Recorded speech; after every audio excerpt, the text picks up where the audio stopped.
Today we are going to do some HIIT training, a high intensity training.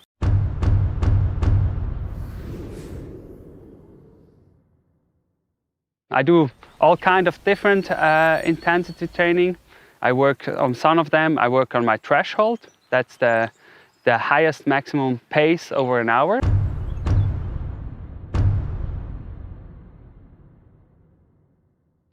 Or on my VO2 max.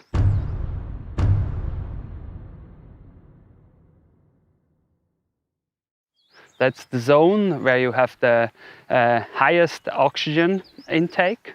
Today we're doing a VO2 max interval, and let's jump straight into it. So now we did a 20 minutes warm-up, and now it's go time.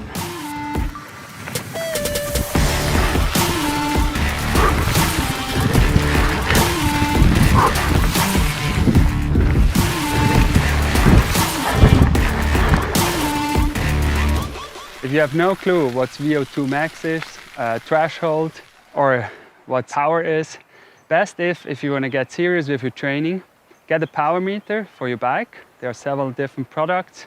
Then you have to do a threshold test. You find those protocols on Garmin computers or on Zwift. There's also a FTP test. That means a 20 minutes all-out effort, and from that you can calculate all your zones.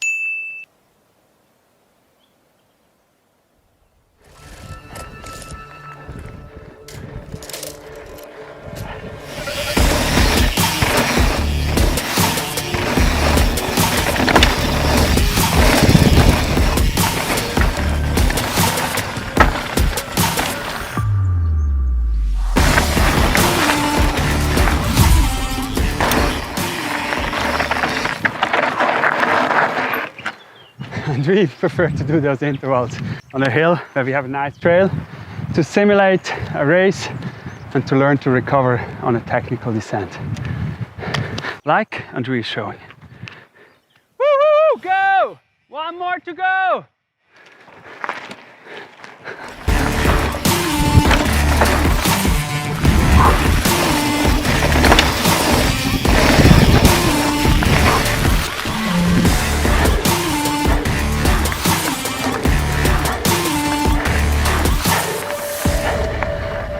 Good job. It's always the hardest doing those intervals with Andre. He pushes hard.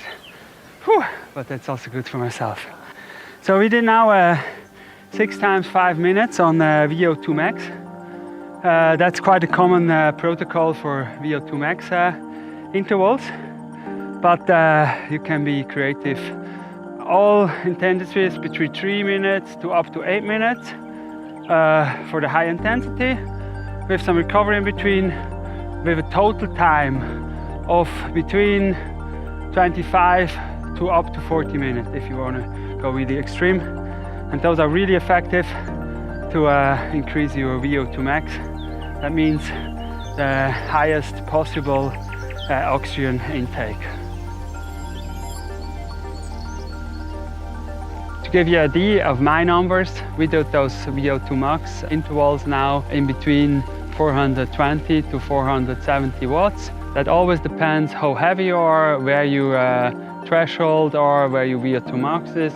But that's where I'm doing those intervals. I'm 67 kilograms heavy, and I did in average around 440 to 450, those 6 times 5 minutes.